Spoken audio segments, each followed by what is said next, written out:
نحمده ونصلي على رسوله الكريم أما بعد فأعوذ بالله من الشيطان الرجيم بسم الله الرحمن الرحيم لا تقتلوا النفس التي حرم الله إلا بالحق وقال النبي صلى الله عليه وسلم أكبر الكبائر الإشراك بالله وقتل النفس وعقوق الوالدين وقول الزور أو كما قال عليه الصلاة والسلام.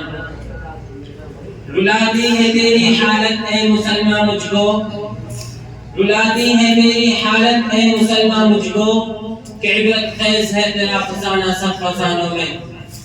برادران ملت اور حاضرین مجلس، آج آپ ریڈیو ٹیلی ویژن میں سنتے ہو کہ فلاں جگہ دہشت گردی ہو رہی ہے، فلاں جگہ دہشت گردی پھیلانے کی کوشش کی جا رہی ہے. آج دہشت گردوں نے اتنے لوگوں کو موت کی گھاٹ اتار دیا، اتنے لوگوں کی جانیں ضائع ہو گئی، اتنے املاک برباد ہو گئے، اور انسان جرائم کا مجرم اسلام اور اسلام کے نام لیوا کو قرار دیا جا رہا ہے. میں اس مختصر وقت میں آپ کو بتانا چاہتا ہوں کہ دہشت گرد کون ہے، پوری دنیا میں دہشت گردی پھیلانے والے کون ہیں، دنیا کے امن و امان چین و سکون کو چھیننے والے کون ہیں، روئے زمین کے باشندوں کی نیندیں کس نے حرام کی؟ کیا اس کے ملزم واقعاتاً اسلام اور اسلام کے نام لیوا ہیں؟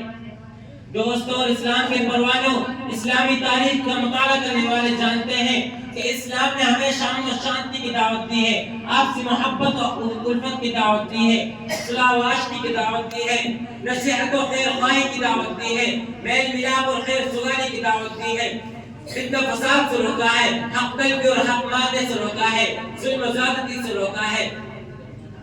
اسلام کے انصاف اور دعوت امن و شانتی کا اندازہ لگانے کے لیے ضروری ہے کہ قبل اسلام کے حالات سے واقف ہوں کہ اسلام سے پہلے دنیا کیسے کیسے حالات سے گزری ہے.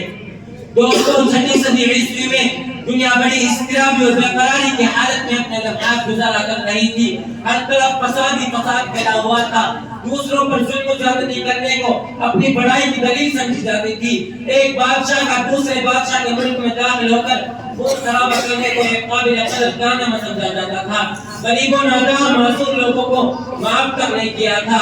شیرخوار بچوں کو دیوار پر زور سے مارا جاتا جس سے بچے کا بھیجا نکل کر باہر آ جاتا. قیصر و کسریٰ کی تاریخ کسے معلوم نہیں، روم و ایران کی ویرانی کسے یاد نہیں، وقت مسن کے قتل عام سے کون واقف نہیں، جنگ خلاف کی بے دردی سے کون آشنا نہیں.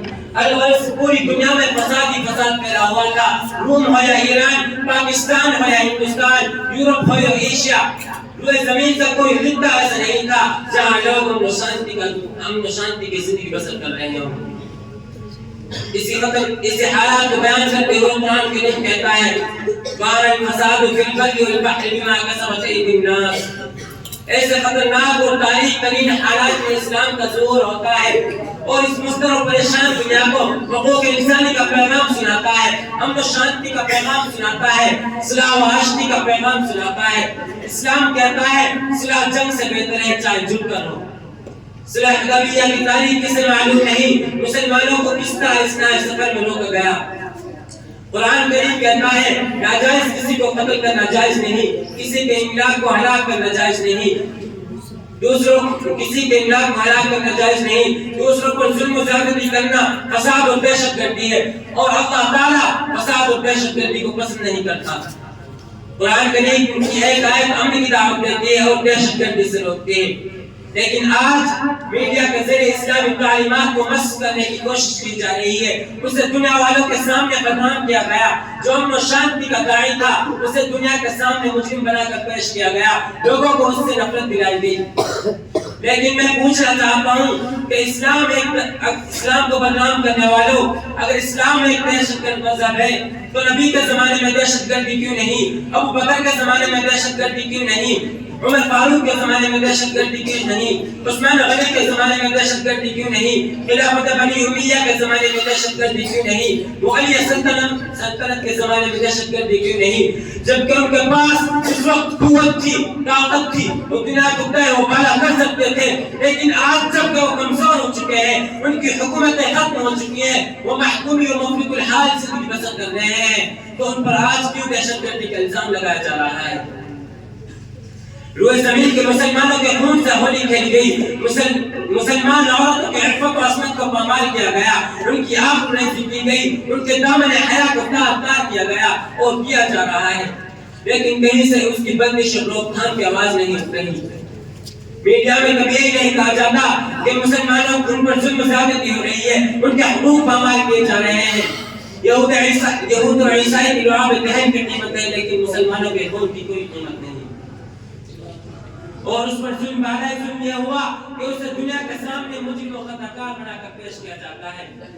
لہذا پہلے یہ طے کرو کہ دہشت گردی کسے کہتے ہیں؟ کیا اپنی جان و مال کی حفاظت کرنے کا نام دہشت گردی ہے، یا اپنی عزت و آبرو کی حفاظت کرنے کا نام دہشت گردی ہے، یا اپنے وطن سے محبت رکھنے کا نام دہشت گردی ہے، یا اپنے وطن پر قربان ہونے کا نام دہشت گردی ہے، یا دنیا میں عدل و انصاف قائم کرنے کا نام دہشت گردی ہے، یا ظلم و ستم کے خلاف آواز اٹھانے کا نام دہشت گردی ہے؟ اگر تم اسی کو دہشت گردی کہتے ہو تو ہم فخر سے کہتے ہیں کہ ہم دہشت گرد ہیں، لیکن دہشت گرد اسے نہیں کہا جاتا، بلکہ کسی کی حریت آواز کو سلب کرنے کا نام دہشت گردی ہے، کسی کے انسانی حقوق پر ڈاکہ ڈالنے کا نام دہشت گردی ہے۔ اب بتاؤ اسلام کو دہشت گردی کے بہتان لگانے والوں، اب بتاؤ کہ بوسنیا میں دہشت گردی کس نے پھیلائی، بلقان میں دہشت گردی کس نے پھیلائی، سوڈان میں دہشت گردی کس نے پھیلائی، ابھی حال ہی میں افغانستان میں دہشت گردی کس نے پھیلائی، گجرات میں دہشت گردی کس نے پھیلائی، کشمیر میں دہشت گردی کس نے پھیلائی، فلسطین میں دہشت گردی کس نے پھیلائی؟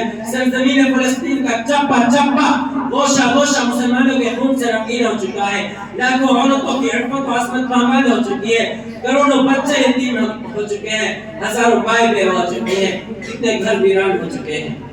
مسلمانوں میں اندر یہودیوں سے پوچھنا چاہتا ہوں کہ انعام نہاد قائم کرنے والوں، اگر تم واقعات امن قائم کرنا چاہتے ہو تو پہلے خود دہشت گردی کرنا چھوڑ دو، دوسروں کی ذلت و آبروریزی کرنا چھوڑ دو، دنیا میں امن قائم ہو جائے گا، دنیا سے دہشت گردی ختم ہو جائے گی اور لوگ امن و سکون کی زندگی بسر کریں گے۔ یہی دہشت گردی کے خاتمے کا اصل علاج ہے۔ اللہ تعالی ہم سب کو اور دنیا کے تمام مسلمانوں کو دہشت گردی سے بچنے کی توفیق عطا فرمائے۔